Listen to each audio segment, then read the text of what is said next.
இன்னைக்கு நம்ம சேனல்ல என்ன ரெசிபி பார்க்க போறோம் அப்படின்னா மஷ்ரூம் பிரியாணி. வாங்க எப்படி பண்றதுன்னு பார்க்கலாம். இப்போ நம்ம வீடியோக்குள்ள போலாம். ஃபர்ஸ்ட் வந்து அரிசி ஊற போட்டுடலாம். இந்த டம்ளர் மெஷர்மெண்ட்ல தான் 3 டம்ளர் பாஸ்மதி அரிசி எடுத்திருக்கேன். நல்லா வாஷ் பண்ணிட்டு தண்ணி ஊற்றி ஊற வச்சிடுறேன்.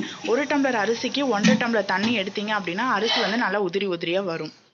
இன்னைக்கு நான் 1/2 கிலோ வெங்காயமும் 3 பழுத்த தக்காளியும் எடுத்திருக்கேன். நீட்டாக கட் பண்ணி வச்சிருக்கேன். இங்கே பார்த்தீங்கன்னா காளானை நல்லா வந்து க்ளீன் பண்ணிவிட்டு அதையும் நீட்டாக கட் பண்ணி எடுத்துட்டேன். இப்போது புதினா, கருவேப்பிலை, இஞ்சி பூண்டு விழுது, 5 பச்சை மிளகாய் எடுத்திருக்கேன். தேவையான இன்க்ரீடியன்ஸ் எல்லாமே வந்து ரெடி ஆயிடுச்சு. இப்போ வாங்க பிரியாணி செஞ்சிடலாம்.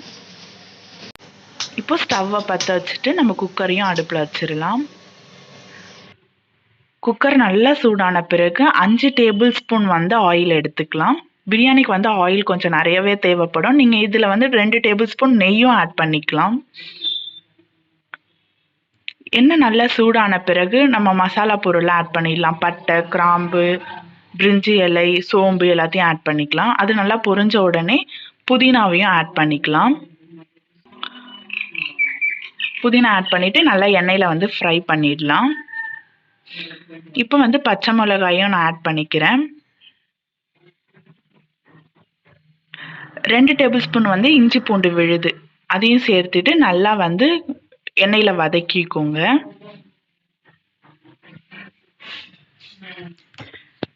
எண்ணெயில் எல்லாத்தையும் நல்லா ஃப்ரை பண்ண பிறகு இன்றைக்கி நம்ம கட் பண்ணி வச்சுருக்கோம் இல்லையா ஆனியன், டொமேட்டோ, அதையும் சேர்த்து எண்ணெயில் நல்லா ஃப்ரை பண்ணிக்கலாம். ஒரு 2 to 3 மினிட்ஸ் வந்து நல்லா வந்து எண்ணெயில் வறுத்துக்கோங்க. இப்போ நான் கட் பண்ணி வச்சுருக்கோம் இல்லையா மஷ்ரூம், காளான், அதையும் வந்து மசாலா கூட ஆட் பண்ணிவிட்டு நல்லா வந்து வணக்கிக்கலாம்.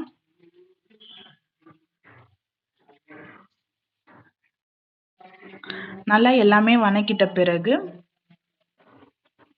தேவையான அளவு உப்பு ஆட் பண்ணிக்கோங்க.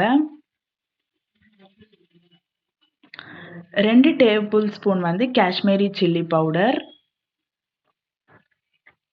1 டேபிள் ஸ்பூன் வந்து கரம் மசாலா, 1 டேபிள் ஸ்பூன் வந்து பெப்பர் தூள் எல்லாமே சேர்த்திட்டு நல்லா வந்து ஃப்ரை பண்ணிக்கோங்க. பாருங்கள் எண்ணெய் நல்லா பிரிஞ்சு வந்திருக்கு.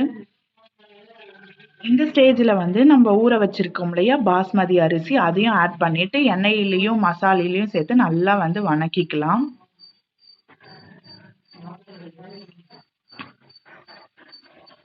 நல்லா கிளறி விட்டுட்டு 3 டேபிள் ஸ்பூன் வந்து கர்டு, தயிர் வந்து ஆட் பண்ணிவிட்டு அதையும் நல்லா மிக்ஸ் பண்ணிக்கோங்க. நான் மெஷர்மெண்ட் காட்டினேன் இல்லையா அந்த டம்ளரில் 4.5 டம்ளர் தண்ணி வந்து நான் எடுத்துக்கிறேன். இன்னைக்கு தண்ணி ஊற்றிட்டு நல்லா எல்லாத்தையுமே நல்லா கிளறி விட்டுக்கிறேன்.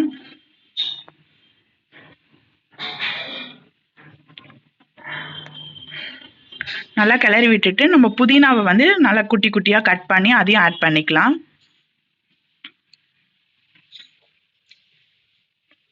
கஸ்தூரி மேத்தி அதாவது வெந்தயக்கீரை அதை நல்லா கையிலேயே வந்து க்ரஷ் பண்ணி நல்லா அதையும் ஆட் பண்ணிக்கோங்க. பிரியாணி வந்து ரொம்ப வாசனையாக இருக்கும். ஃபைனலாக நீங்கள் அதை ஆட் பண்ணிவிட்டு குக்கரை வந்து மூடிட்டு விசில் போட்டுருங்க. ஒரு விசில் வந்தாலே போதும். ஒரு விசில் வந்தோடனே ஸ்டவ் ஆஃப் பண்ணிவிடுங்க. இப்போ பாருங்கள் நம்ம அதை ஓப்பன் பண்ணியாச்சு. இப்போ வந்து சுவையான மஷ்ரூம் பிரியாணி வந்து ரெடி. இப்போ வாங்க நம்ம டேஸ்ட் பண்ணி பார்த்துடலாம். இன்றைக்கி மஷ்ரூம் பிரியாணி வித் பண்ணை 65 சூப்பராக இருந்துச்சு ஃப்ரெண்ட்ஸ். நீங்களும் ட்ரை பண்ணி பாருங்கள். பண்ணை 65 எப்படி பண்ணுறதுன்னு சொல்லி நெக்ஸ்ட் வீடியோவில் நான் உங்கள் கூட ஷேர் பண்ணுறேன் ஃப்ரெண்ட்ஸ். இந்த வீடியோ உங்களுக்கு பிடிச்சிருந்தா லைக் பண்ணுங்கள், ஷேர் பண்ணுங்கள், கமெண்ட் பண்ணுங்கள் ஃப்ரெண்ட்ஸ். அண்ட் மறக்காமல் என்னோட சேனலை சப்ஸ்கிரைப் பண்ணிக்கோங்க.